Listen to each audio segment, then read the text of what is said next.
Hello and welcome into another edition of Tigers Roar. I am Jonathan Poche, joined as always by the Bud Man, Buddy Songy. We tape here Wednesday, February 16th, just about 4 o'clock from Old School Barbecue, 10655 Coursey Boulevard. A great place to come try some great barbecue, meet some cool people, and catch a good game on the tube. Bud Man, we tape here on a Wednesday, post Super Bowl 56. I know everybody was watching the Bengals take on the Rams at SoFi Stadium in L.A. Of course, the Rams defeated the Bengals 23-20. A great showing by the Bengals, who ended that long drought of playoff victories. Made it all the way to the Super Bowl with a offensive line that underperformed. Joe Burrow did his best, and it really came down to a 4th-and-1 play. We'll show you some highlights later on in this program. But Bud Man, so close to the Bengals getting that storybook finish. Jalen Ramsey falls down guarding Jamar Chase on that 4th-and-1, but Aaron Donald got to Joe Burrow in 1.8 seconds after the snap. Joe Burrow had no time to find Jamar Chase downfield. The Rams get the win. Andrew Whitworth, Odell Beckham Jr., both Tigers on the Rams that are now Super Bowl champions. Andrew Whitworth also adds a Walter Payton Man of the Year award. Great weekend for LSU. Lots of LSU flavor in the Super Bowl. Happy you're with us here on a Wednesday, Bud Man. It's great to see you.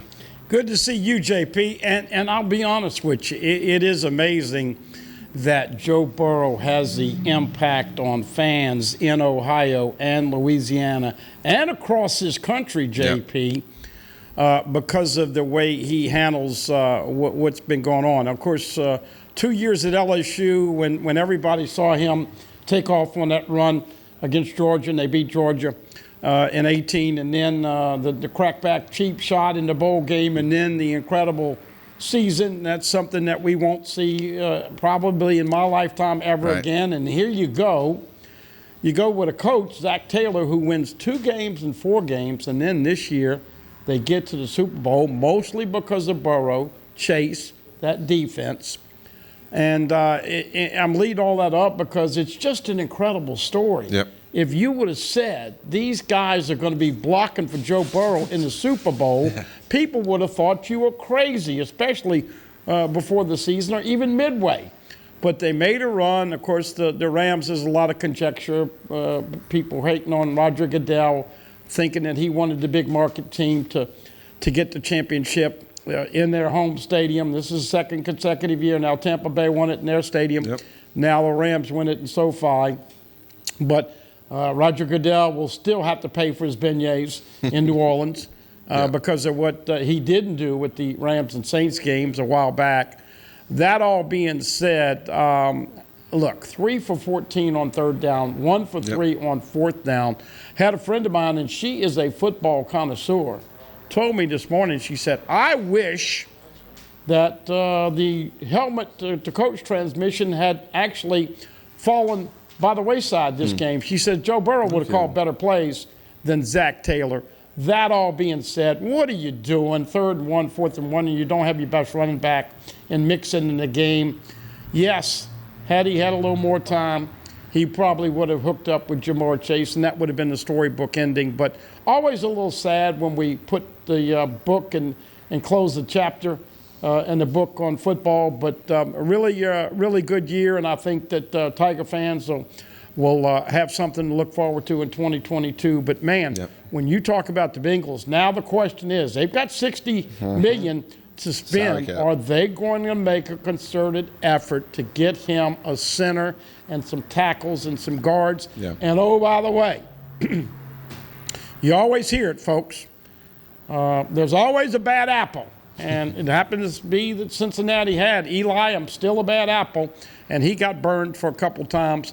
Cooper Kupp and Aaron Donald were their 2 stars. They decided who the victory would be, and I just didn't think Zach Taylor gave Jamar Chase enough opportunities and play calling. But look, what a great year, and I did not get mesmerized by the 2 best teams and a great Super Bowl. It really went quick. Not a lot of penalties. Not a lot of stoppage of the clock. You probably loved the halftime show. I had trouble understanding some of the words.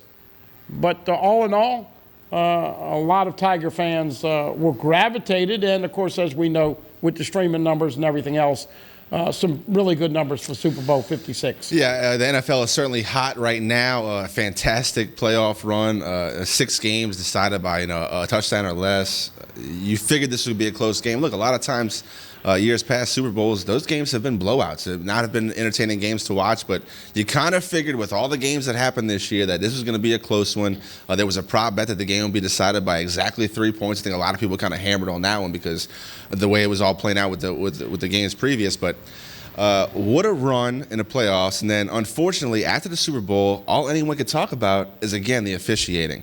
You swallow the whistles for 58 minutes, and in the NFL, you can only ask for consistency. Now, if you're going to call ticky-tack fouls the whole game, the players can kind of adjust, and they know how to kind of get by, but if you let the players play or swallow the whistle, whatever term you want to use for the first 58 minutes of that game, and then decide, now we're going to get ticky-tack, on that 3rd and goal from the 8, I don't think that's a defensive holding anytime, much less the last 2 minutes of a Super Bowl. Not to mention, everybody on the Rams' offensive line except the center jumped off sides on that play.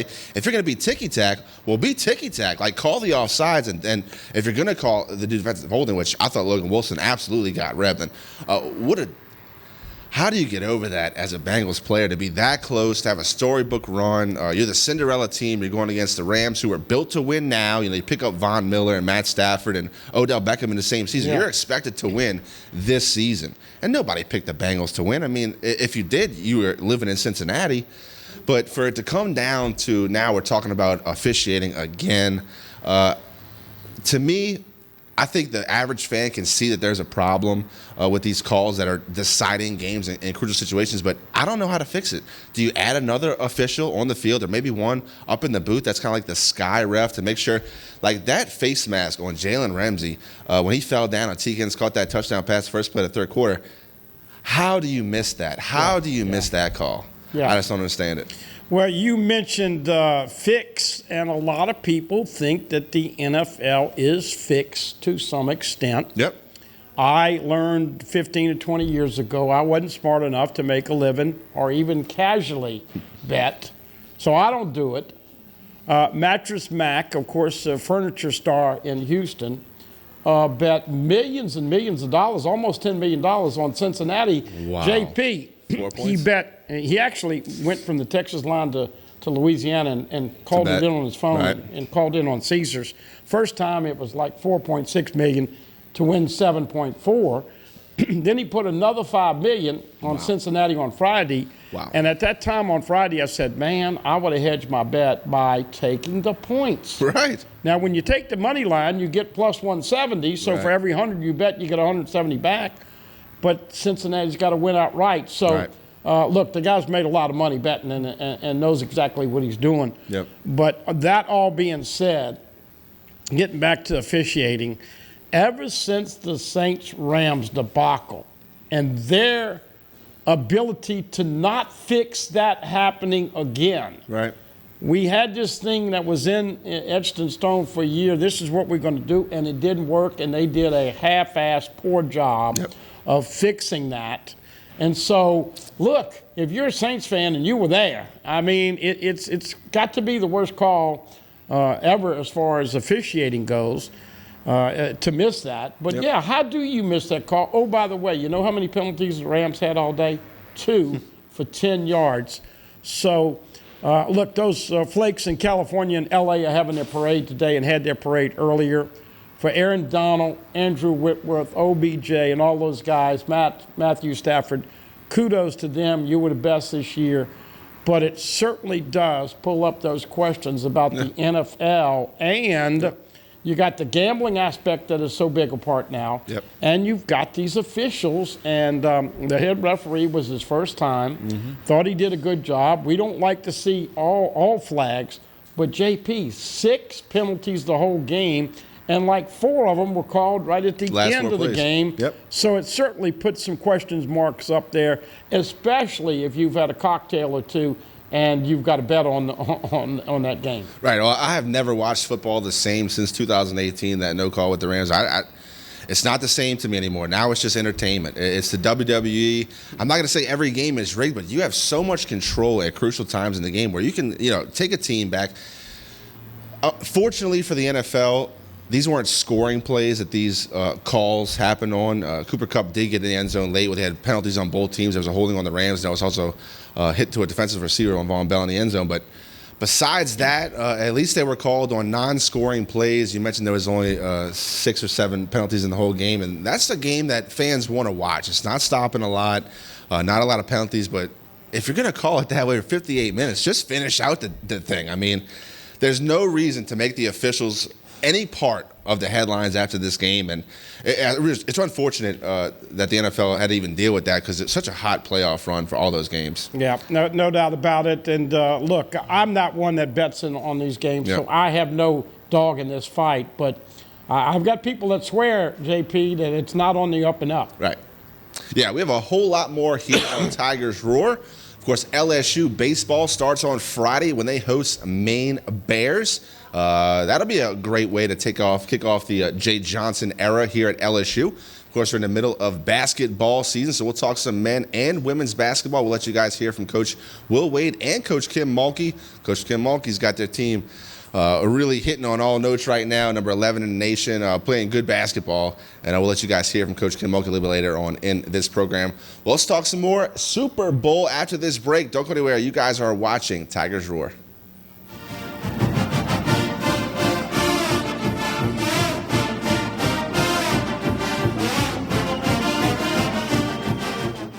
Hi, I am Dr. Farrell Frugier Jr., and I am a general dentist at Frugier Family Dentistry. I was born and raised in Baton Rouge, Louisiana. I went to Catholic High School, LSU, and LSU School of Dentistry in New Orleans, where I received my DDS degree in 1986. I always have and will continue to be committed to continuing my education, to invest in technology which makes the diagnosis and delivery of dentistry more thorough, more comfortable, and more aesthetically pleasing. In our practice, we are here to serve the patients. We want to improve their quality of life and to develop relationships with our patients. In dentistry, we have a chance to impact lives on a daily basis, not just by doing dentistry, but by getting to know them and being a part of their life. We also believe in giving back to our community.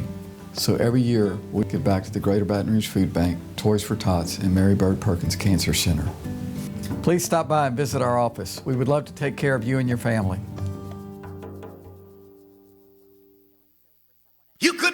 Honda has won more U.S. News & World Report awards than any other brand in the last decade. And now you can add another one to the list, being named the best car brand of 2022. Come get your Honda today at Louisiana's #1 Honda dealer, Team Honda on Siegen Lane.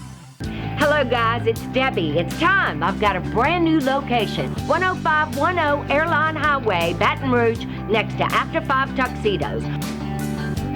We have the perfect spot to get all your wedding and formal wear needs. Come see our one-of-a-kind name brand and get great prices. With 30 years experience, the best customer service anywhere. It's Debbie's Bridal, Airline Highway, Baton Rouge. See you soon. You can't smell it, but you can almost taste it.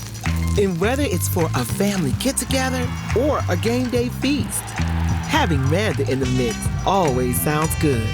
For 3 generations, their quality meats and original seasonings have made Manda a Louisiana legend and made their family sausage Louisiana's family sausage. Manda Fine Meats. The flavor says it all. Live and play on the fairway at Greystone Golf and Country Club, a serene, challenging golf destination located in Denham Springs.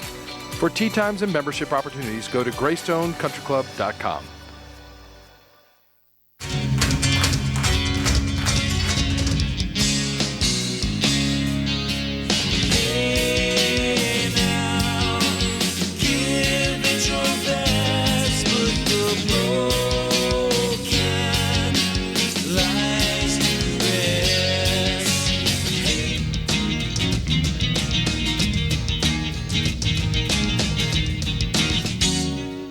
Look up to the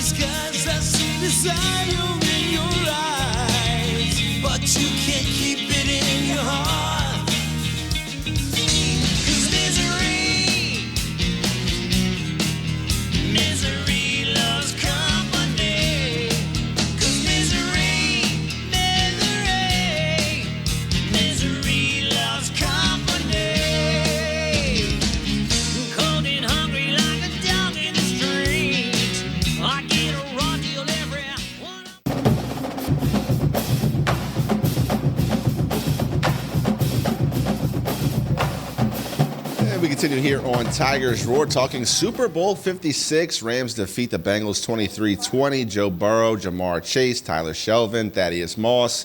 He was on the practice squad, but anyway. Then on the other side, you had Andrew Whitworth, the Walter Payton Man of the Year, a 16-year career, 4 Pro Bowls, 2 All-Pros.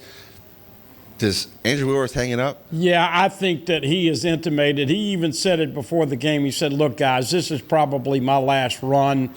The only player in NFL history to start at left tackle and be 40 years old. Yep. Whitworth also one of 19 former Tigers who have been part of a national championship team in college and a Super Bowl team in pros. And you get to see, I never forget the first time we interviewed Whitworth, and he's just such of a mountain of a man. Right. And look, man, the guy could be sitting down and he still would tower over people. Really a class act. Odell Beckham Jr.'s got a lot of love and hate. You either love him or you hate him. There's certainly not much middle ground with him. And, of course, Burrow and Chase, they were the talk of this Super Bowl. Yep. I think that talking to people around the country, there's been some pretty much agreement that Zach Taylor kind of acted like it was his first Super Bowl. Sean McVay becomes the youngest head coach to win a Super Bowl at 35. That being said, is Cincinnati, historically known as a cheap franchise, right, are they going to do what they need to do to get them back in the game? Now, in case you missed it, Joe Burrow did sprain his knee, but it was not enough. He doesn't have to have surgery, and he'll just have to rehab. Chase has got to be really frustrated. Mm-hmm. Mixon's got to be really frustrated. I'll tell you the thing that surprised me. If you'd have told me midway during the season that this Cincinnati defense is going to step up. No kidding. They were fantastic. Less than 2 yards a carry for the Rams. And, oh, by the way, since we're talking pros, we can kind of hit this in 2 birds with 1 stone. Now Dennis Allen coming in, and we're starting to see what the Saints are going to do. Obviously, Cincinnati's in a different landscape and area code with money to spend than the Saints. But I got to ask you, you happy with Allen, and what do you think he's going to bring? Or is it like me, I'm not going to make any projections until I find out what they're going to do at quarterback? Yeah, quarterback is the number 1 priority for this Saints organization. In my opinion, I believe Dennis Allen deserved this chance to lead the football team. A guy you've seen grow immensely in the organization. He was on the 2006 staff. Left after he did some stints on the defensive side of the ball. Look, Dennis Allen adds continuity to this situation that was unlike the other 8 teams that fired their head coach. And the Saints were 9-8 last season with 4 different quarterbacks and a defense that was really top notch. And it wasn't really time to just blow the whole thing up and start over. So I like the Dennis Allen hire. Like I said, I believe he does deserve a chance to lead this team. As a full-time head coach. Of course, you saw what he did as an interim head coach against the Buccaneers, the 9-0 victory for the Saints when Sean Payton was out with COVID. Moving forward, obviously, quarterback is a huge question mark. Also, not a huge fan of him hiring Doug Marrone first off the bat. A name that's been around, and he was familiar with the system with Sean Payton, and he's been in New Orleans before, but this is another name to me. I wasn't really excited about Doug Marrone hire. Saban pushed him out, by the way. Also let go of Coach Dalrymple, the strength and conditioning coach, who's won the award for the best strength and conditioning coach in the NFL, I think 4 times since he's been with the Saints. So that was kind of a shock. Look, but this is Dennis Allen's team. It's not Sean Payton's team. Sean Payton's name is not on the door. It's not his desk anymore. This is Dennis Allen's shot. And just like Brian Kelly, when he came in and brought his own guys, he deserves the authority to run his program that he deserves or thinks is the best for the players. Other big news in the NFL, everybody waiting with bated breath to see where Aaron Rodgers is going to go. Of course, Tom Brady, kind of sad that was leaked ahead of time. It is today's media. People would rather be first and wrong than first and right. Of course, this is one time that they were right about that. But he's going into the sunset. Russell Wilson also possibly going places contingent upon what's going to happen with Seattle. But a lot of people think that Aaron Rodgers might go to the Denver Broncos. And look, You know, that was a great run for Cincinnati. Back to what they did. They beat the number 1 Tennessee Titans. Yep. They beat the number 2 Kansas City Chiefs. So they had a hell of a year. They didn't get there the cheap way. They got there beating the best teams.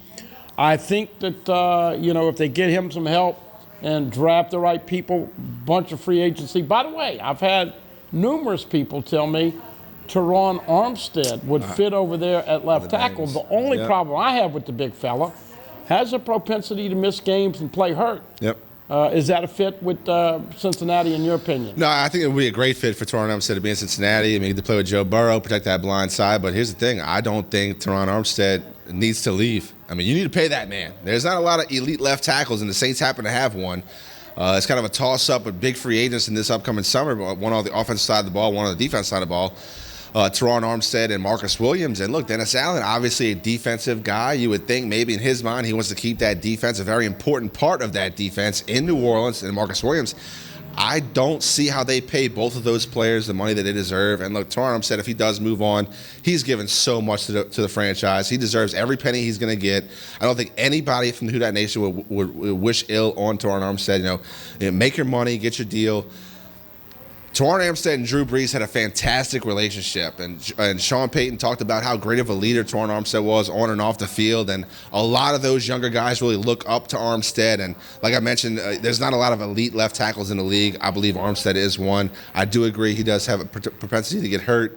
But look, he should have had surgery during the season for the Saints this year. He put it off. He put it off like 6 games so he can finish out the season for the Saints, get surgery in the offseason.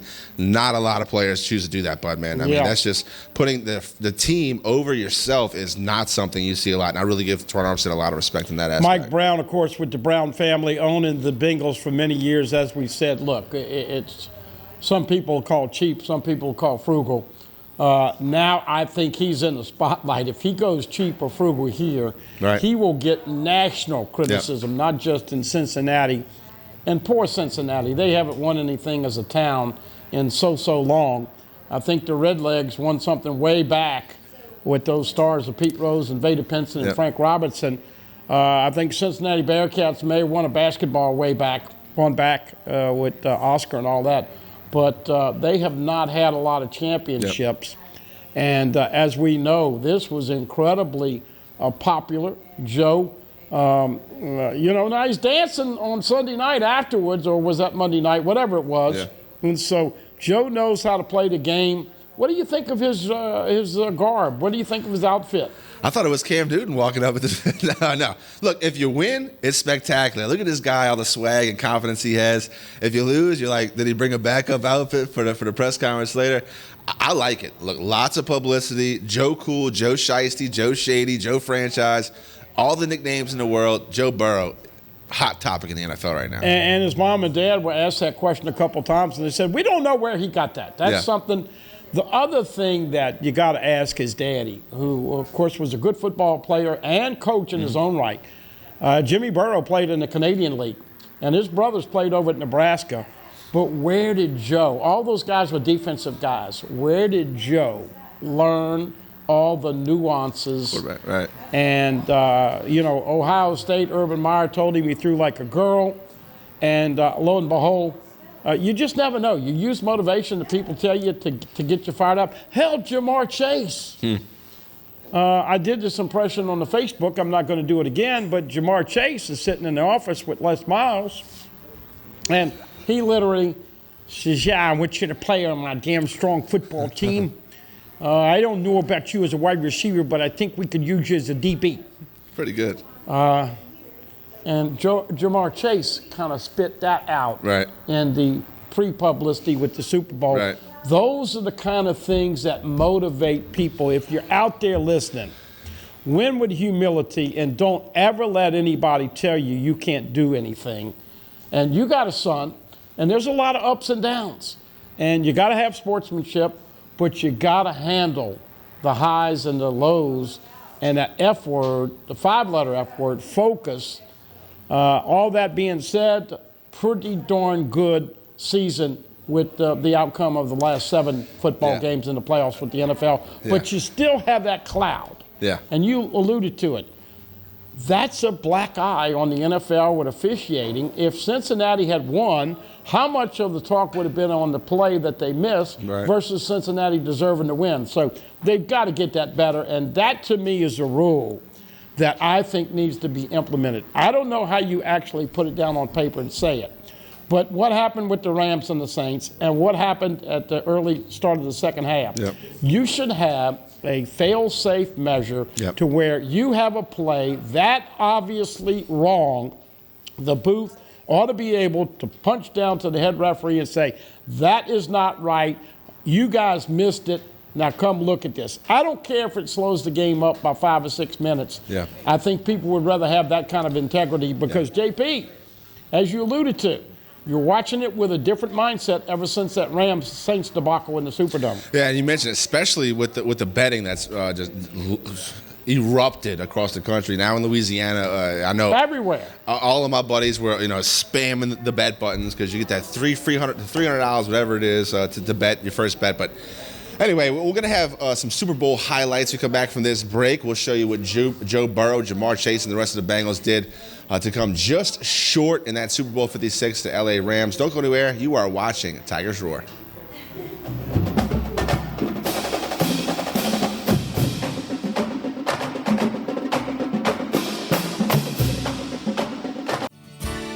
Creel Tree Service is a licensed and insured tree service providing tree and stump removal, topping, trimming, cabling, pruning, and fertilizing. We have free stump removal with takedowns, free estimates, affordable rates, and senior citizens discounts. Call 774-TREE. That's 774-8733. Get your yard ready for the warmer weather. If it deals with a tree, call me, Creel Tree Service, 774-8733. That's 774-TREE. Hi, I'm Hurricane Betsy Barnes. And I'm Dr. Kay Siller with The Rocket Right Show. We are two busy blondes on the go showing off life in Louisiana. Watch us on Pelican Sports Network. And Talk 107.3 FM. Check local listings for times. Tremonti's has meat. Tremonti's has seafood. Tremonti's has much more. Tailgating and home gating platters. Huge wine and liquor selection. Beer and all the spices you need. Chairman Reserve and Wagyu meats. Ribeye rolls, shrimp rolls, kebabs. 20 flavors of sausage for the grill. Daily lunch specials and game processing. On-site catering also available. Good meat ain't cheap and cheap meat ain't good. Visit Tremonti's.com. Driver assistance technology comes standard on every Camry model as part of Toyota Safety Sense, setting the standard for safety every time you're on the road, no matter the destination. Save on your Camry today at Team Toyota, I-12 at O'Neill. Caught spiders?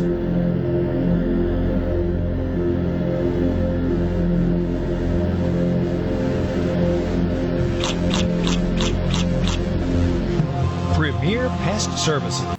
The Post on Church Point Road in Gonzales would like to invite everyone to their newly renovated events hall, a beautiful 9,600 square foot facility that features a 5,500 square foot main hall and a separate 600 square foot conference room.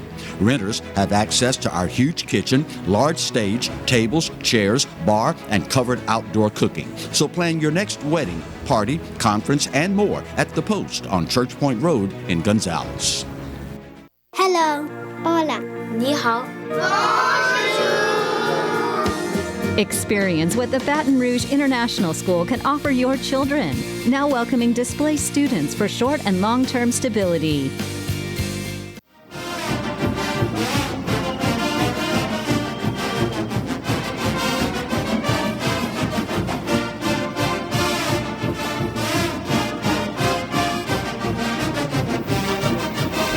Welcome back to Tigers Roar. Still talking Super Bowl 56. But, man, Joe Burrow was 23 of 33, 1 touchdown, no interceptions. Of course, Joe Mixon had a touchdown pass as well.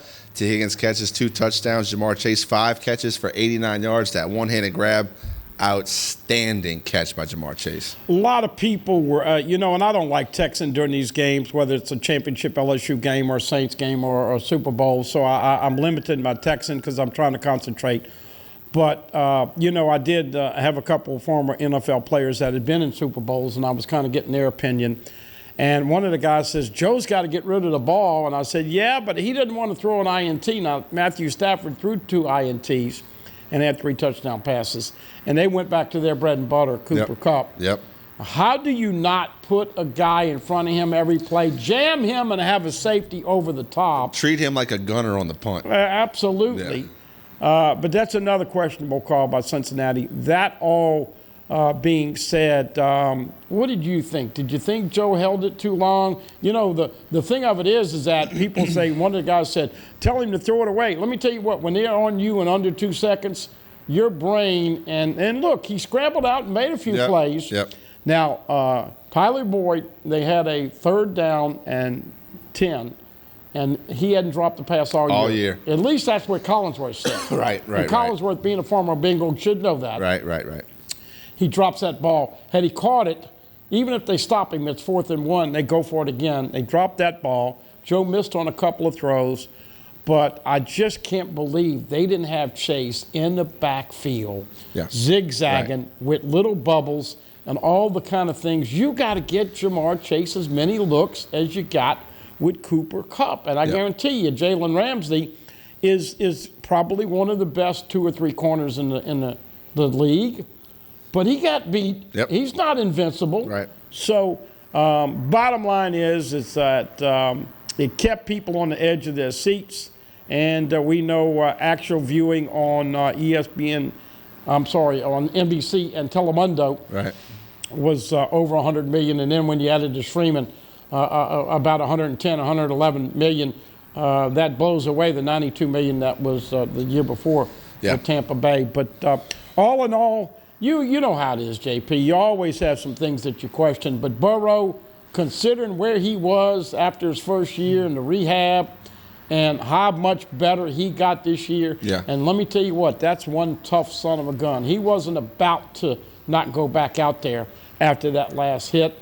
On the flip side, I was shocked at Cincinnati's front 7 on defense. And that linebacker, as you alluded to, what a cheap call on him down by the goal line. We have some highlights from the Super Bowl. Ask the truck to go ahead and roll those. Bud, man, you look at the stats and you kind of wonder, how did Cincinnati lose this game? I mean, you outrushed the Rams. You win the turnover margin 2-0. Well, there's Beckham right out the gate. There's Odell catching the touchdown and put the Rams up early. And the way it started, Bud, man, and how hot Beckham was in particular, if he stays healthy in this game, you hate to see he goes down, especially before a free agent summer. But if he stays healthy in this game, I'm not sure it's that close at the end. Yep, here is a ball he's trying to squeeze in there to T. Higgins, and there's Ramsey. So it was deflected and batted down, and this kid, McPherson was perfect in the postseason. Yeah, that's why you draft kickers in the 5th round, to have that kind of confidence and that kind of consistency in the playoffs. There you go, Cooper Kupp, his first touchdown. Eli Apple. Budman, if he doesn't go first overall in every fantasy draft next season, somebody's doing it wrong. Number 10 was unstoppable for the Rams in this game. This was a great catch by Chase. See, this is the kind of stuff I expected to see more of. Of course, they set it up, and then first time in 5 years, Mixon threw a pass, it was for a touchdown. Yeah. Like I said, there was a prop bet that a non-quarterback would throw a touchdown in this game. I guess Vegas knew what it was doing. Matt Stafford right here rolling to his left. He throws it deep. It is incomplete. Intercepted. I thought that was an interception, right. Yeah. And right here, the Bengals get an interception in the end zone, so he's supposed to get the ball on the 25-yard line as touchback. Unfortunately, that Florida man in Hargraves runs on the field, not dressed out. Bengals had to scoot back. They ended up punting. Here's the first play of the third quarter, though. T. Higgins, that play we talked about, kind of rips down Jalen Ramsey, scores touchdown. The Bengals are right back in the game. You saw Ramsey pointing up to the screen right there, and he's talking about the face mask. Seriously, they have got to change some things. One of them, they've got to look at overtime. If the first team scores a touchdown, do you give the other team a chance to match it? And then a play like this where there's an obvious penalty, it affects 6 points. We're talking about 6 points, and that ball goes back, and no telling if they scored all there. Well, and I heard the head referee to the press pool after the game say, he went back and looked at the replay, and he said it wasn't egregious because the head didn't turn. That guy's either lying or blind because that was an obvious face mask right there. And I don't think he meant to do it, but obviously there was another Matthew Stafford INT. There's the youngest coach to ever win a Super Bowl. Here you go. Now the Bengals are trying to get down there. And I was glad to see C.J. Uzama what a get tough back guy. for Cincinnati. I also thought they should have used the tight end a little bit more. Once again, great pressure inside. And between Aaron Donald and Miller and everybody else, it was tough to hold those guys out for a whole game. Yeah, right here at this point in the game is when I started getting nervous. The Bengals, they saw them come back in so many games in this whole season and in the postseason, but to have the lead in the fourth quarter, not to get a touchdown right there and only be up by 4 points after the Rams had botched that extra point, I was just a little nervous right here for the Bengals. Yep. Once again, another sack deep into their territory. And I do think that Joe was trying to be smart about that. Look, these guys that were blocking for him on Sunday in the Super Bowl, there's a good probability that most of those guys on that offensive line won't even be back. If they will be, they'll be backups. Yep. Great point. Budman, here the Rams are moving down the field. You knew the ball was going to try to be in Cooper Kupp's hands as this game got further down. Odell Beckham Jr. is out there. You see Van Jefferson, like the only other receiver on the team since Tyler Higbee was not dressed out for the Super Bowl. Here's Joe Burrow trying to make something happen with about 3 minutes left in the fourth quarter. Right here, I was really hoping they'd go seal the deal, Budman. Yeah. In fact, I'm sitting there thinking if they go down and score a touchdown and make it 27-16, there's no way they're going to lose this football game. That is the play where Joe was wincing in pain, right knee, not serious enough to get to have surgery. That was a 3rd and 1 stop by the Bengals defense. They get the ball right here to Cooper Kupp on the end around. Get the first down. Outstanding call. Get the ball to your best player on offense and let him pick up a few yards. That's exactly what the Rams did. And this was the Matt Stafford to Cooper Kupp show for the rest of the game. Anytime they needed a big first down, they were going to number 10. Yeah, no doubt about it. And once again, where you had the wide receiver end around with Cooper Kupp, they had used that with Jamar Chase. They did not use that at all in this Super Bowl game. And once again, methodically going down the field. And here's the interesting thing in the tidbit. At some point, you're trying to ascertain if you let them score because it's kind of like a slow death. They're getting there. They're blowing the clock. And now all of a sudden, with the pass interference call, they're out their 1 yard line. And so you're trying to try to figure out how to play this at the end. And that was the defensive holding, of course. It didn't show the whole offensive line jump off sides in this play either. You can watch this 1,000 times. It will never be defensive holding. You have to allow a linebacker to at least get his hand on Cooper Kupp right here, or he has no chance, no chance at all. Yeah. And look, the question is, once again, was it egregious enough? This would have been a 4th down call at the 8 yard line, and then back shoulder. Cooper Kupp against Eli. I'm still a bad apple. I'll take Cooper every time. Well, and that's just some more of the questionable play calling. And of course, you don't have Joe Mixon on the last 2 plays of the drive for the Bengals, and this is the first play out the gates, and you had to feel good about Jamar Chase getting 20 yards right here, kind of moving the ball down the field. Joe Burrow right here again complete, bringing up a 3rd and short. They try to get it to Pirine, and of course Aaron Donald does Aaron Donald things. Stops. But they got a bad spot here too. They had a bad spot, and they didn't ask about it, and then 3rd and 4th, 3rd and 1 and 4th and 1, and 2 bad calls. That was on the 4th one. Pirine looked a little foggy. He should have been trying to catch that ball. How do you not die for that ball, Bud, man? Why is he in the game? I mean, I understand the clock was running. You still had 1 timeout. Call the timeout. Get your feature back in the game in Joe Mixon. He had almost 5 yards a carry in the Super Bowl, and he's not in on 3rd and 2. I don't understand it. Yeah, yesterday Pete Cordelli said it. Mixon, the only guy madder after a Super Bowl was Marshawn Lynch when he didn't get the ball down by the goal line. Right. Can you believe, Tom Brady is the greatest ever with 7 Super Bowl rings. But to get one against Seattle on the goal line and to get the choke job that Atlanta did with 28-3, guys living right, got a great relationship with the good Lord. But, man, not having Mixon in, he had to be steaming after the game. No doubt. Not only Mixon, but you don't have to be a football savant to understand that Eli Apple cannot guard Cooper Kupp, especially not one-on-one by the goal line.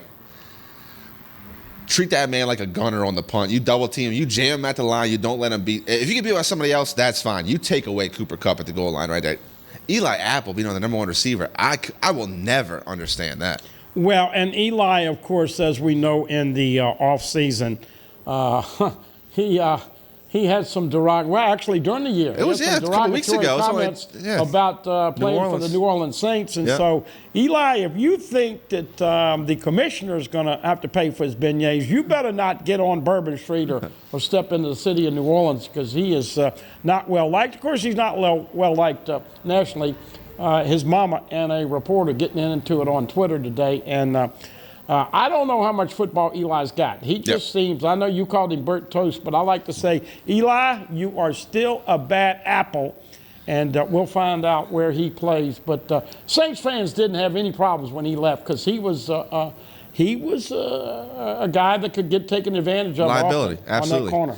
But, man, now that the season's over and you see what the Bengals were able to do, Joe Burrow's first full year, gets all the way to the Super Bowl, didn't take an easy road to get there. You mentioned they beat the number 1 seed in the Tennessee Titans. They beat the number 2 seed in the Kansas City Chiefs. Very close games there down the wire. You're the GM of one of these teams. Would you rather have the situation that the Rams has going into the offseason, or would you rather have the situation that the Bengals have going into the offseason? Listen, everybody knows that the Rams had the mentality that the Saints had the last couple of years with Drew Brees. Yep. They sold, they're sold to get Matthew Stafford, so they'll give up a couple of first-round picks to Detroit. And they got Beckham, and they got Whitworth, and they got all these guys at the back end of their contracts and their careers. No, I think Cincinnati moving forward, if, capital IF, if they spend the money wisely and go get Burrow some help on that offensive line, as well as some DBs. You can't ever have enough DBs. Right. That's LSU, Cincinnati, the Saints, or whatever.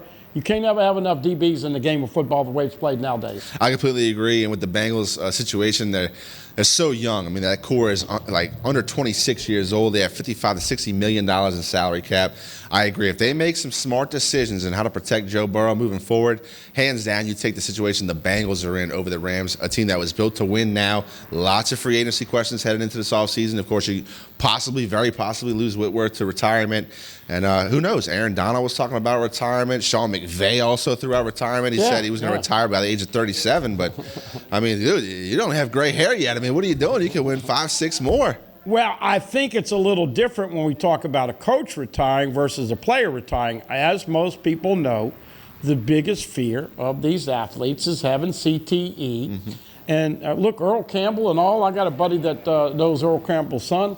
And guess what? He hardly can walk, all right, getting beat up. Yeah. A CTE, how many players, NFL players, have gotten problems with that? Yep. And so, but from a coach to win it at 35, you know what it is, though, huh, JP? These broadcasting networks are now offering the same kind of money as a broadcaster as you are when you're a coach, and you don't take any of those losses home when you're a broadcaster. Exactly. You do the game, you go eat, you get a bottle of wine and champagne with your girlfriend or your wife, or you celebrate with your family. It's over. Yep. When you lose a game, I guarantee you Cincinnati has been looking at that game probably 20 times since the ending on Sunday. That will stick with him. Hopefully Zach Taylor is saying, man, I got to get better in crunch time. But when the broadcasting networks, the NBCs, the ABCs, the ESPNs, the Foxes of the world are paying 15, 16, 18, 20 million for a broadcaster who was a former coach, it's tough not to take a serious look at that. And look, John Gruden retired for 10 years before he came back to the coaching world. So Sean McVay, very young, the youngest coach to win a Super Bowl, a very likable guy. I mean, you can root for him easily. I mean, he's young, good-looking guy. Has an eidetic memory where he can recall plays he called 5 years ago against the Saints on the sideline. It's like, look, Sean McVay, if he sticks around, which he already said, he wants to retire by 37, and look, if you have all that money, you have your health, do what you want. But if he stuck around, Bud, man, he has a chance to really make some noise as one of the best to ever do it. Being so young, winning his first one. Yeah, I just want to make sure people don't think that I am on the phone doing silly stuff, but just lining up the time that we're going to get Mike Scarborough. He is going to come on for a short period today. Of course, as we know, a couple of weeks ago, had the signing period. And, Mike is on the lookout to see if Brian Kelly is going to do a press conference. Now, look, a lot of people have made a lot about that. When the media gripes about it, it sounds like we're whining, but you're getting ready to send out season ticket renewals. Yep. You're getting ready to have a high school camp in early March. You're getting ready to have spring football in the mid to latter part of April, whenever they start. People kind of want to know a little bit of the landscape, his staff, what kind of offense he's going to have. Is his quarterback going to be run-pass option? Is it going to be Miles Brennan, prototypical drop back? All those kind of things. And what I've tried to tell people is that he's probably working on changing the culture of the football team. Absolutely. Getting his staff in, getting his support people in. And, you know, you're moving into, you got kids coming down here, you got people coming from different schools, you're moving lives across the country. And so I think, Bob, maybe a week from today, we might have an opportunity, but LSU fans want to hear from the coach, because it's not enough to put a couple dancing videos, one with Walker Howard and one with Danny Lewis up there, and I guess you could say appease the insatiable appetite of what people have for LSU football. So it's not a big deal for me. I know a lot of media guys are waiting for it to happen, and I hope it does happen, because I think from a PR standpoint, he needs to realize that whether it's a pain in the butt or what, you're getting paid $100 million for 10 years, and by gosh, just like the Saints fan base, just like the Jags fan base, once again, good luck to that new coach. And how cool is that going to be? Later on this year, folks, LSU and Southern, for the first time ever, are going to play in Tiger Stadium, and it is going to be a fantastic weekend. The Dancing Dolls, the Golden Band from Tigerland, the tailgating, all the other things, and they're going to get a big fat check. But people are kind of getting a little antsy, because from a PR standpoint, you need to kind of throw them a bone or two, even if it's 20 or 30 minutes. So I'm hoping, and look, he's going to be good. He's going to say all the right things, but people are now starting to get a little antsy, as this is what, we're talking going on 9 weeks now since he's been hired. We have a whole lot more here on Tigers Roar. We'll talk some LSU basketball, both men and women. We'll also hear from Mike Scarborough from TigerBait.com. Before we take a quick break, we'll remind you guys, check us out on YouTube, youtube.com/Pelican Broadcasting. A great way to keep up with everything we do here at the Pelican. While you're at the page, go ahead and click subscribe so you know every time we post something new there on the page. Once again, youtube.com/Pelican Broadcasting. Come back and join us right after this break.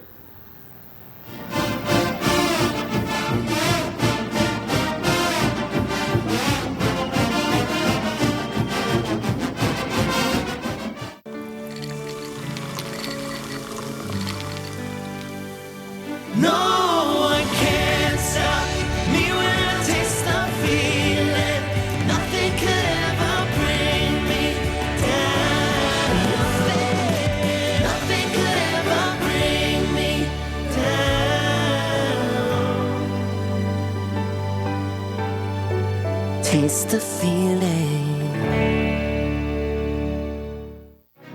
The Post on Church Point Road in Gonzales would like to invite everyone to their newly renovated events hall, a beautiful 9,600 square foot facility that features a 5,500 square foot main hall and a separate 600 square foot conference room. Renters have access to our huge kitchen, large stage, tables, chairs, bar, and covered outdoor cooking. So plan your next wedding, party, conference, and more at The Post on Church Point Road, Gonzales. Hello guys, it's Debbie. It's time. I've got a brand new location. 10510 Airline Highway, Baton Rouge, next to After 5 Tuxedos. We have the perfect spot to get all your wedding and formal wear needs. Come see our one-of-a-kind name brand and get great prices. With 30 years experience, the best customer service anywhere. It's Debbie's Bridal, Airline Highway, Baton Rouge. See you soon. Hi, gang. Clarence Buggs here, inviting you to come by Old School Barbecue, 10655 Coursey Boulevard, where we tape the show live every Tuesday, Wednesday, and Thursday at 11 o'clock. Come by and feast on news, sports, current events, love of God and country, and lots of common sense, along with some of the best barbecue anywhere on the planet. 10655 Coursey Boulevard, Old School Barbecue, home of the Clarence Buggs Show. Bolello's Furniture and Appliances, your dependable independent. Depend on us for service, for selection, for price. Get huge Whirlpool savings. Shop now and save on Whirlpool appliances throughout the store.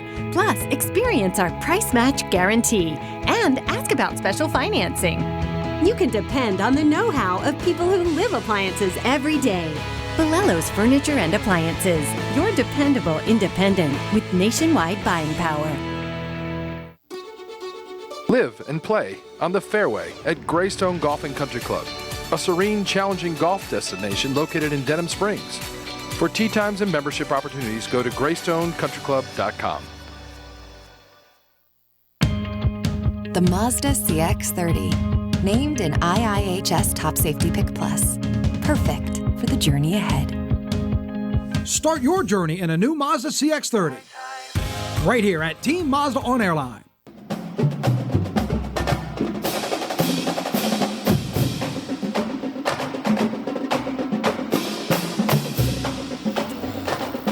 And we welcome you back. I know a lot of people always enjoy the feature, JP, when we talk to Mike Scarborough. Yep. By the way, Tari Eason, what a great year. The only negative I see with Tari Eason is that he's playing so good, he's probably going to go pro. Yeah, I agree. And, you know, even though he was not a starter at Cincinnati, and I think it's a little bit ludicrous that he's not a starter here, but they're superstitious, and they won more games coming off the bench with him and Gaines.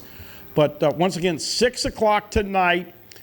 You'll see this show at 8 o'clock. So if you want a doubleheader, all you have to do is watch LSU play Georgia tonight, 6 o'clock on the SEC Network. And then you can watch the replay here, or you can watch Mike Scarborough on his highly touted and award-winning Facebook and YouTube page. Yep. So, Mike, congratulations for all those recent awards. Yeah, I won a regional Emmy from the Stumberg Lane Committee. Well, I thought that you got major props from the BBBB, that is the Buddy Better Business Bureau. And JP, it's kind of interesting. Mike and I had some spicy talk last time we were together on the Facebook and YouTube. Mike, before we get into that, tell them how the easiest way to find that. That's a free show, and certainly we want you to subscribe and become a member of TigerBait.com. But I know a lot of people are enjoying this stuff, and I know you'll have a great show tonight. Yeah, LSU Tigers on TigerBait. You type that into the search box on YouTube, you'll find us. Hit the subscribe button and the notification bell, and every time we go live, you'll get an alert. And of course, we load interviews and highlight clips and stuff to that page almost every single day. Now, one of the things that we disagreed with, now, JP, you're in New Orleans, and so you ought to have some input here, but Mike kind of threw out some scoop that said that Arch Manning has not definitely kicked LSU out of bed. It's a possibility, Cooper Manning agreeing and saying that is a reality. They like what Brian Kelly and the LSU offensive staff has told them. But I did this. It's just not going to happen. With Walker Howard coming onto the campus, you know these kids, just like Holstein going to A&M, very seldom do you get 2 5-stars going to the same school. But, Mike, you were right about the scoop, and you were right about the fact that they have not closed the door on LSU just yet. Yeah, and like I said on your show earlier, look, you recruit every player, even the ones that you know you're not going to get or you think's a long shot. Because in this day and age with a transfer portal, especially at the quarterback position, I mean, there's real scenarios where you can, probably with a good sense of accuracy say, okay, well, he's going to choose between these 2 or 3 schools. Well, those 2 or 3 schools recruit great quarterbacks every year. And if he loses out or they change offensive coordinators or whatever it might be, and he gets in the transfer portal, well, then he will have established a relationship with Brian Kelly and Den Brock and Frank Wilson and Joe Sloan and everybody else. So it's smart to recruit all those guys. You want to have as many quarterbacks at camp in June as you can get there, because you never know when they might come available 2, 3, 4 years from now. Excellent point. And listen, JP, we just saw what Texas A&M and their technology did and their fan base did. And it's real simple. With my marketing brain here on this Wednesday afternoon, hopefully you guys took care of the ladies with Valentine's on Monday, 2 days after the fact. But I would get every McDonald's franchise in the Baton Rouge area and in the surrounding community that's LSU fans. And I'd say, Arch, you're going to sign under the Archers and you're going to make $1 million. You'll never pay for a Big Mac or a French fry again at McDonald's. And it sounds silly, but NIL, Mike, as we saw, determined a lot of where these young men went. So I got to ask you, are you confident that LSU is going to get their act together and get into this? And JP, where's it going to stop? Now, look, I don't know if kids are getting $1 million. We know Ewers, the quarterback, and we know others, the Heisman winner and the Clemson quarterback and all that. But, Mike, how much is NIL going to be accepted and be a part of this next recruiting class, seeing that everybody's doing it, and LSU was kind of a step behind this year? Well, and look, and that's also a deal, too, where you're like, okay, nobody's getting $1 million. Well, you know, what if there's an obvious Adrian Peterson one year, or a Kevin Falk, or a Peyton Manning? You know, you never know when there's some overzealous, personal injury attorney or car dealership or, whatever it may be, oil field company that says, you know what, I want that guy so bad at LSU, I'm going to put my company behind it to make it happen. And then Texas A&M will come back right behind you and probably offer more, JP. Yep. Is this, you got a kid that's going to get recruited, now to what level we don't know right now because he's still growing, but he's an excellent football player, and I watched him play against U High this year. And, you're going to have a decision where he may go and get one offer and get another boatload of money. Yeah. This is going to be something that you have to weigh. I think it's the way of the future. Yeah. And I don't know if that's a good thing. Not that they shouldn't get a piece of the pie, but you're talking tax laws and handling money and giving kids now money. And, oh, by the way, don't think for a second when the public finds out you're making $500,000 or $1 million a year, that criticism and that scrutiny is going to be ratcheted up a bunch, JP. Oh, it's like the pressure goes down once you get paid a boatload of money to play for a school. But, hopefully one day Drew will be getting recruited like that, and who knows what NIL will be at that time. Of course, that's 3 years away. And that's the other thing. When are we going to start hearing about where some of these NIL deals not only have baseline dollars in it, but maybe there's also some performance incentives in it? Yep. Where a business says to the player, if you're second team All SEC, you get this. If you're first team All SEC, you get this. Right? Yep. Yeah, it's a good thing. How far does this go? Yeah, incentive-based. And let me tell you what, Brian Kelly's got $1 million incentives that are going to be very easy to achieve. And look, we were talking about this. The other thing, JP and Mike, that is going to be proven over time is how can you get in, as a coach, a combination of players. Let's just take Will Campbell and Walker Howard and Emory Jones and all these guys that signed early, and I don't want to miss anybody's name. But let's just say they came over here because they loved LSU, or they've got a legacy, a daddy or an uncle or somebody to play with LSU, and they didn't care about the NIL deal versus the guy on the back end in February, like Jacoby Matthews, regardless of what Jimbo Fisher lied about. Mike, he got sold down the road because of the family wanting to take a bigger NIL deal. And so how do you keep that locker room, guys, from having problems when you're going to have a disparity. O-linemen are not going to make the same kind of money as quarterbacks and wide receivers and DBs. It's just normal. Skilled people are going to make more money, but how do you mesh that into a solid team and keeping that locker room together instead of that me attitude that is becoming more and more apparent because these kids are getting an ungodly amount of money?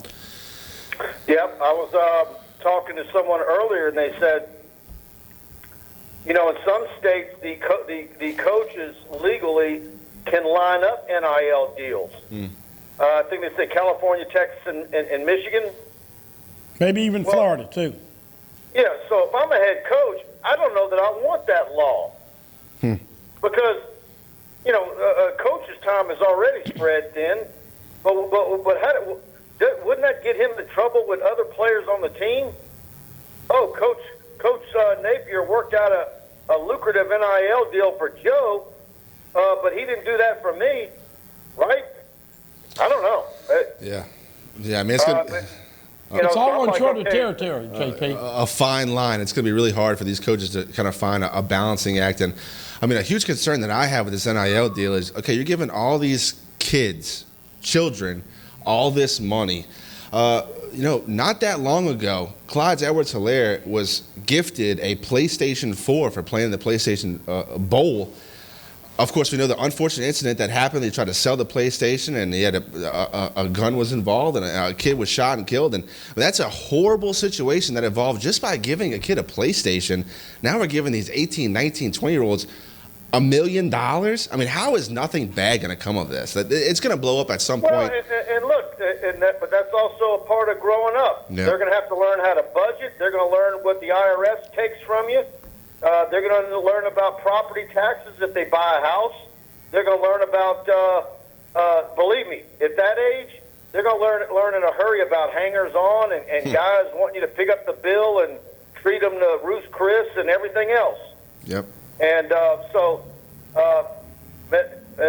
you know, there's going to be a few of them that are living high on the hog, and next thing you know, they got a bad credit rate. The other thing, Mike, obviously with Dr. Mark Emmert, and look, him and Nick Saban will always have a spot in my heart because they did wake up a sleeping giant. Certainly. And I remember when Dr. Emmert hired Nick Saban and was going to pay $1.2.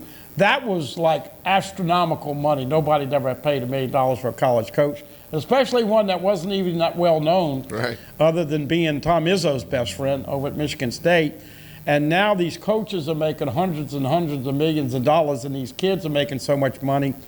I just hope we don't lose the student athlete. I hope that somehow they can just still, impress upon the fact that education and a degree and being a student athlete. And I'll say this right now, Brian Kelly's going to make you go to class, and Brian Kelly is going to hold you to a different standard.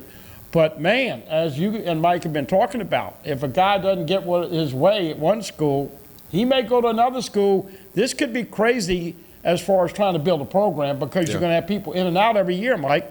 And by the way, don't just pin it all on the kid, because a lot of these kids have parents who are very immature and crazy, yep, and are looking about what the NIL is going to make them.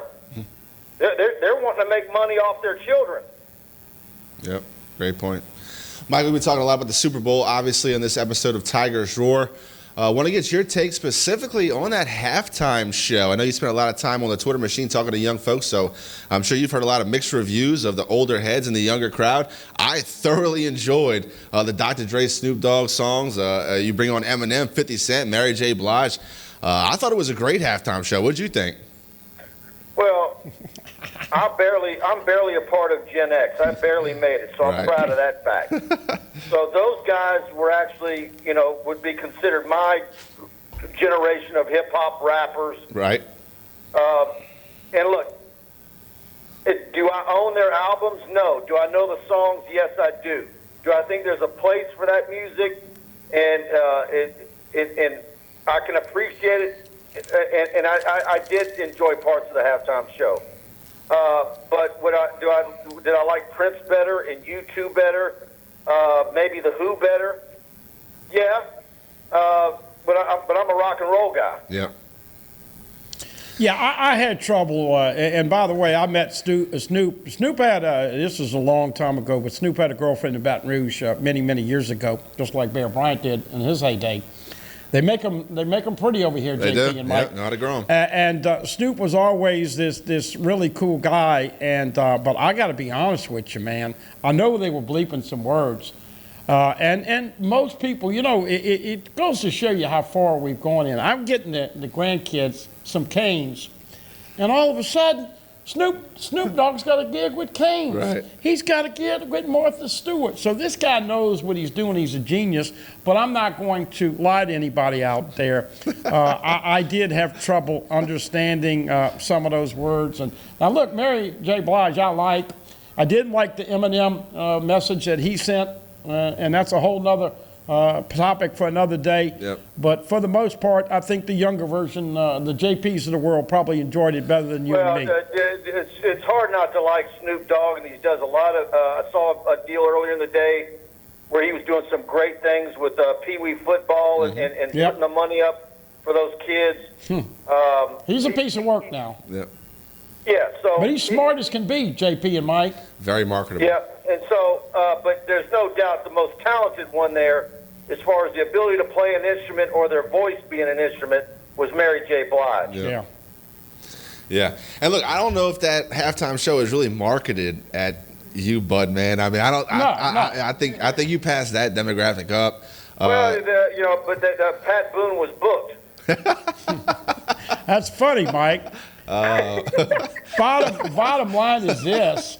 They had 5 superstars, and they had 15 minutes to do it, and I did like that. I did not realize the impact that Eminem was trying to make when he was kneeling there. Right. I saw it, and then it took me a couple seconds to get that. But look, we talked about this, Mike. The NFL is going global. They're going to have a game in Munich, Germany. They are expanding. They play in London. They do all these things now. They're taking this league everywhere. And Mike, from an LSU standpoint, I don't ever remember a Super Bowl in recent memory where we had so much connection with LSU players. Yeah. What was that? So we had so much connection with the LSU players. I mean, you know, people going to see Burrow and Chase in it every year, and of course Whitworth's going to retire, and OBJ may retire after another ACL injury. Well, look, I just hope we get to see Burrow get more opportunities at it. And you know, one thing everybody's been saying, and I heard it again today, and I've seen it on our Facebook page because he'll be back. It says everybody brings up Dan Marino. Well, I don't know. But I tell you what, we talked about, another thing we talked about is everybody I know is going to be paying attention to what the Cincinnati Bengals do with all that money they got to spend. They better protect him, or because it seems like there's a whole lot of LSU fans that are almost like mama bears when it comes to Joe Burrow. They want to see him protected, and they don't want to see him get hit up like that anymore. No. I did get a text message a couple of days after, and of course he had consumed mass quantities of food and alcohol, and we were lamenting the fact that JP, these artists were more your cup of tea and your age, and the one thing he says is, hell, buddy, at least we didn't have to see Brian Kelly up there dancing. Now, I have a question. All right, so when the Super Bowl's in New Orleans, okay, and they want to bring in some local artists and put on their own kind of show that L.A. did, who would you want to see in the halftime show, Bud, man? Represent Louisiana. Man, I want to see all the guys and girls at the Blues Festival and the French Quarter Festival. I mean, there are so many unbelievable musicians. Yeah. But look, you got about a list of 20 people there. Yeah, no. Who's your favorite? Off the top of my head, okay, you go Cash Money Records, okay, the Birdman, Lil Wayne, the Hot Boys. Then you got to have No Limit Records in there, No Limit Soldiers. You got to bring Boosie from Baton Rouge. Trombone Shorty. Trombone Shorty could have a little, maybe the Rebirth Brass Band. Britney Spears, I mean, bring her out the woodwork. I think Lil Boosie wanted to see her. I think he was giving his bid to the NFL. You got to have the Revivalists. That's right. Yeah, hey, throw St. Aug in there. I don't care. Have them playing background. Look, there's a lot of options. Well, Aretha and all the other the ones that you can. Look, Marcellus, I mean, there's so many. It depends on how long you have. But, by the way, the Super Bowl will be in New Orleans, I want to say, in, another 3 or 4 years? I think so, yes, sir. So, Mike, wrapping up from a recruiting standpoint, let's talk about it. I mentioned Brian Kelly. I made this prediction. So this is February the 16th. I'm going to predict it. I'm throwing it out there. Coach, don't have any pressure on you. But I'm thinking by the 23rd or 24th of February, he's going to meet with the media and have a press conference. And obviously, Mike, you talked about it today. They've got a camp coming up in March, and we've got spring football coming up in April. So kind of give us an overview about the 2023 class and who they're going to lock in. And we talked about Trey Holly and others that are highly touted for state prospects next year. Yeah, March 5th is going to be a huge junior day at LSU. So I don't know if we're going to get Brian Kelly for a press conference before then. I hope we do. But because if not, that'll be a full 3 months since we've heard from him.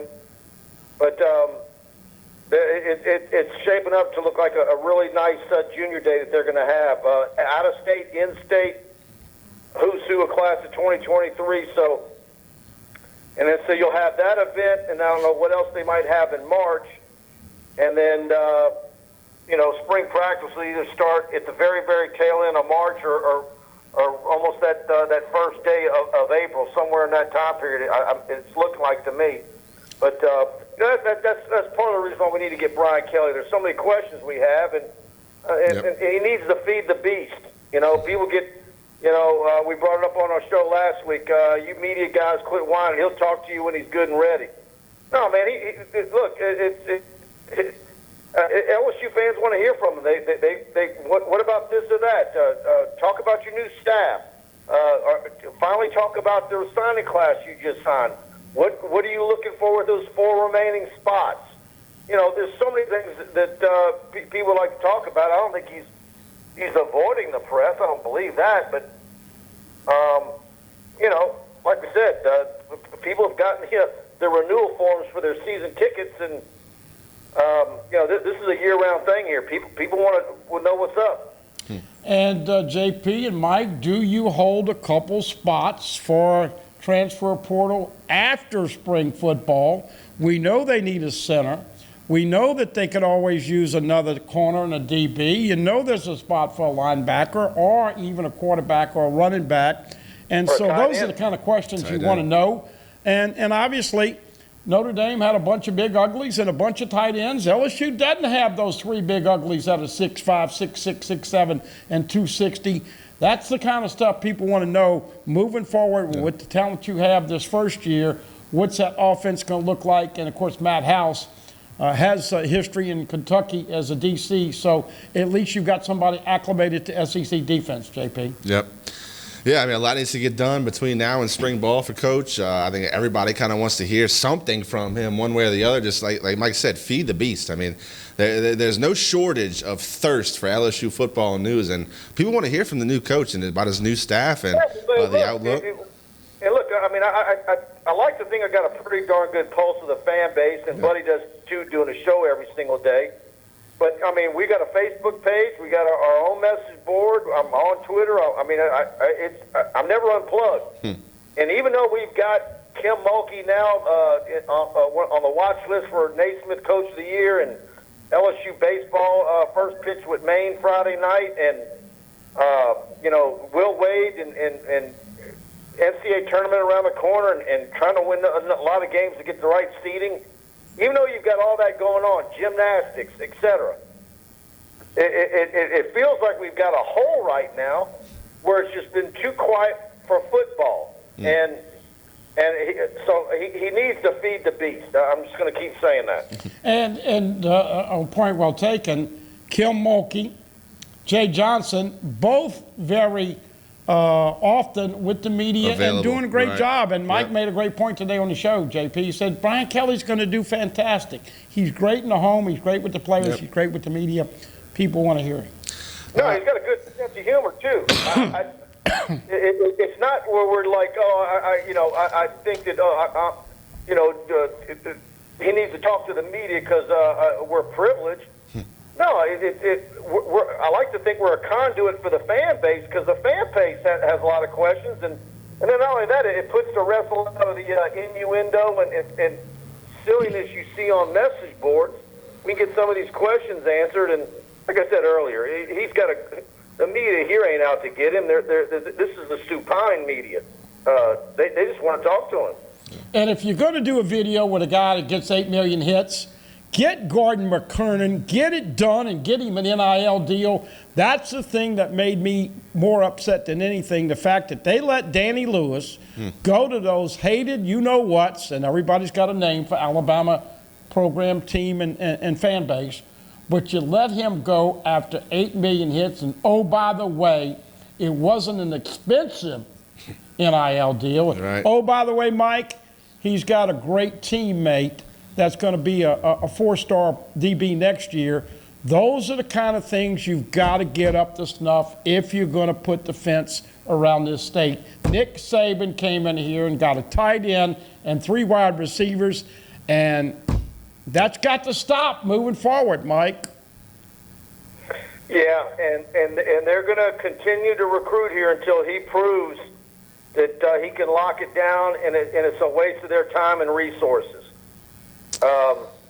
So the Napier, Saban, Fisher, Lane Kiffin, whoever, they're all coming here. Kirby Smart, they're going to try and see if they can pick off as many Louisiana kids as they can until Brian Kelly and staff and the business community with NIL shuts them down and says, get lost, don't come back. Don't forget Jimbo, too. Came in and backed up the Brinks truck for Jacoby Matthews. And, look, he's coming hard for Caleb Jackson. Tommy Robinson has been at Liberty multiple times, and others. Kylan Jackson at Zachary with his teammate Eli Holstein already committed to the Aggies. Yep. So they're not going to stop. Mike, certainly appreciate your time here on Tigers Roar. Before I let you go, tell everybody about TigerBait.com. That's it. Go to TigerBait.com. If you're an LSU fan, we really want to have you as a part of our online community. We have a great message board, our Tiger Team Premium message board. We're on it day and night. A lot of mature conversation, none of the silliness and name calling. Every now and then we got a few guys that get salty with each other, but go to TigerBait, subscribe, choose the annual package. When you do that, you're basically getting 3 months for free annually when you do that. So go to TigerBait.com. Hey, have a great show tonight. I'll be over there next week with you, and we will recap, and hopefully we'll have some more stuff to chew on and discuss. But keep up the great work, Mike. All right, guys. Talk to y'all then. Thanks. Thank you, Mike. And with somebody like Mike doing all the sports and the interaction with the LSU fans, I do think it's getting ready to where people are waiting to hear a little bit. Yep. But what a great story with Kim Mulkey, 21 wins and moving. They're trying to sell out the Pete Maravich Assembly Center for the Florida game on Sunday. They're at Mississippi State tomorrow night. Florida, 3 o'clock on Sunday. Coach Mulkey said, hey, you can go watch a couple innings of baseball and then come see us, but she's trying to get a sellout. Men tonight at 6, and we'll kind of wrap it up with a little basketball talk. That's right. Another quick break. We'll come back and wrap up this edition of Tigers Roar with some LSU basketball. Don't go anywhere. You are watching Tigers Roar.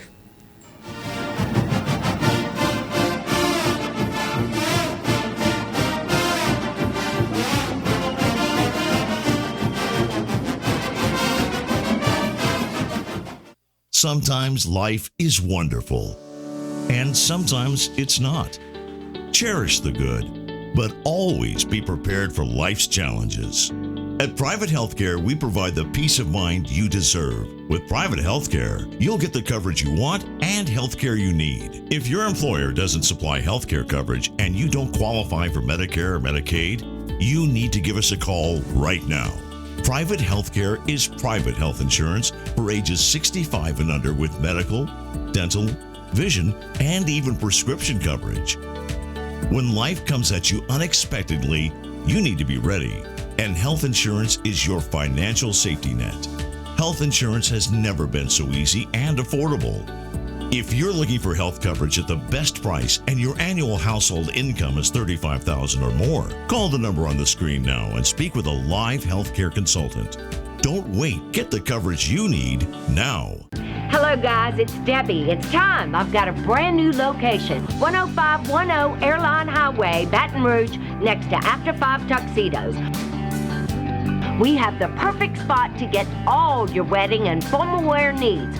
Come see our one-of-a-kind name brand and get great prices. With 30 years experience, the best customer service anywhere. It's Debbie's Bridal, Airline Highway, Baton Rouge. See you soon. They said I could find you here. Why are you fishing? Our company's got to ship out 2 full color brochures and 20 color copies. You're killing me. It's done. Designed, printed, packaged, and shipped. How? You just got to know the right people. Baker Printing, the printing people. How come you get to fish in this private lake? Like I said, you just got to know the right people. You can know the right people too. You can't smell it, but you can almost taste it. And whether it's for a family get-together or a game day feast, having Manda in the mix always sounds good. For 3 generations, their quality meats and original seasonings have made Manda a Louisiana legend and made their family sausage Louisiana's family sausage. Manda Fine Meats, the flavor says it all. Hello. Hola. 你好. Experience what the Baton Rouge International School can offer your children. Now welcoming displaced students for short and long-term stability.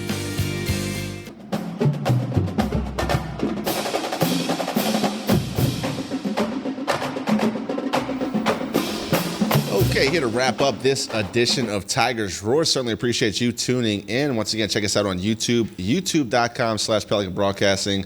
While you're at the page, go ahead and click subscribe so you know each and every time we post something new there on the page. A great way to keep up with everything we do here on Tigers Roar, the Clarence Buggs Show, Rocket Right, the Roger Kadar Show, Overtime with Athletic Director Roman Banks from Southern University. It's all there for your viewing pleasure. YouTube.com/Pelican Broadcasting. But man, LSU basketball on the men's side now on a 2-game winning streak after a tough stretch of 7 games for the Tigers. They get Xavier Pinson back, which Coach Will Wade promised the fans that would cool a lot of this down, and it has certainly worked so far. Yeah, Xavier Pinson is going to handle the rock the majority of times on their trips. Look, LSU still very good in transition. Tari Eason, just phenomenal. I hate to say it, but I do think he's worked himself in a high enough draft choice, so he's going to leave. So you'll get the last year of Darius Days and Tari Eason and Xavier Pinson, but he's more under control. Yeah. He makes everybody better. Eric Gaines is incredibly talented, but he gets on these tangents with driving and loose with some of the passes and some of the turnovers. And I think it gets a little selfish sometimes. And LSU needs to play more as a team and work the ball around better. Got to do a better job of rebounding. And JP got to figure out a way that, and you know, it's this time of the year. How about if Will Wade would bring each referee tonight a king cake? I was thinking the same thing. Because listen, man, they have had a disparity every game with the number of fouls that are called on them versus the opponent. They are 17, 18-point favorites tonight. Georgia's only won 1 conference game. So you take care of business, you get the 7-6, and then you go play South Carolina, which I said today, that team is as weird as their coach, Frank Martin. They beat Ole Miss with a half-court 3-ball last time out. It was outstanding. A pass that came in from the end, 1 touch from half-court and went in. Budman Tari Eason had 23 points in the LSU Tigers' last game against Mississippi State. What do you think he has to do tonight to have the Tigers become victorious against the Georgia Bulldogs? Well, obviously, anytime you start talking about the bigs, you got to talk about staying out of foul trouble. This is a rule that I hope is going to get changed. I really believe they need to go to 6 fouls. We don't go to watch the referees, and they call some stupid fouls, and they commit some stupid fouls. So stay out of foul trouble, put a body on the board, work for some better shots. Too often they've had a tendency to just come down and jack up a 3, and obviously their defense has been good, although at times it's been a little sluggish. and I'd like to see Coach Wade play 8, 9, 10 guys. I think you're going to wear these guys out. Agreed. If you don't give their legs a little bit of a break here this back end with 6 games left. Yeah, tough stretch. SEC ball left for the LSU Tigers. Hoping to get to March at a 6 or a 7 seed. Do you feel like that's about right? I think the women and the men are solidly in the NCAA tournament. As we know, it's all about getting a good seed and staying healthy and playing your best ball at the end. Coach Mulkey, whatever they get this year in postseason play is lanyard. Yeah. And I do think Coach Wade and the guys are hoping that they can get on a little bit of a run, and getting Pinson and all the guys back healthy gives them a much better chance to play with a little more consistency. Speaking of Coach Mulkey and the LSU women Tigers, currently number 11 in the nation, 21-4 with the overall record, 9-3 in the SEC. Of course, they play tomorrow against Mississippi State in Starkville. But, I mean, what else can you say about Coach Mulkey? What a rock star. The way she handles herself on the court, the way she dresses, the way she demands attention, the way she handles herself with the press. I mean, from top to bottom, Kim Mulkey has been a rock star for the Tigers so far. Well, we talked about Aretha and all those stars that would be singing R-E-S-P-E-C-T in New Orleans in the Super Bowl. She garners respect because she's got 3 natties. Yep. And I think that sometimes Will Wade, they have a pretty much a preset opinion of him because of some of the things that came out the last 3 or 4 years, whether it was legit or not. Right. We all know that AAU and basketball is blatant cheating for the last 25 years in college hoops. Mm-hmm. That all being said, just phenomenal. I don't know if you could do a better job. Right. I would love to see Coach Wade get that team playing the way he wants them to. And they've got to clean up rebounding, inbounds plays, and better shot selection, in my opinion. And, of course, baseball starts Friday. The Jay Johnson era officially kicks off against Maine at the Alex Box Stadium. But, man, what do you expect from the baseball team this year, and how high can expectations be for the LSU baseball fans? I got a listener. She says every year, am I going to go to Omaha and eat steaks, or I'm going to order them on the internet and the TV? Look, it's too early to talk about projections for whether you're going to host a regional or super regional, but most fans want that. Blake Money's going to get the ball opening weekend on Friday, Mikhail Hilliard on Saturday, and, of course, to be determined later on Sunday. 6:30 Friday night, bring your gloves and your blankets. It'll be chilly. 1:30 on Saturday, 1 o'clock on Sunday. I like this team. A lot of depth, a lot of pitchers, a lot of position players. And how about Jacob Berry, Dylan Cruz, Trey Morgan, and Cole Doty, along with Gavin Dugas? That is a handful to have to pitch to. Trey Morgan, a player I am very much looking forward to watch over at first base, was so smooth last year. If he can get that bat to be more consistent, he's going to be one of the best players in the league. Jacob Berry, a guy coming from Arizona, Jay Johnson raved about him. You saw him excel in that USA baseball team with Dylan Cruz. Lots of stars for LSU baseball. Lots of reason to be excited for LSU Tigers fans. I want to thank you guys for watching Tigers Roar. For the Budman Buddy Songy, for Marty, for everybody in the truck, Alan and Katie, I'm Jonathan Poche, and we appreciate you watching Tigers Roar.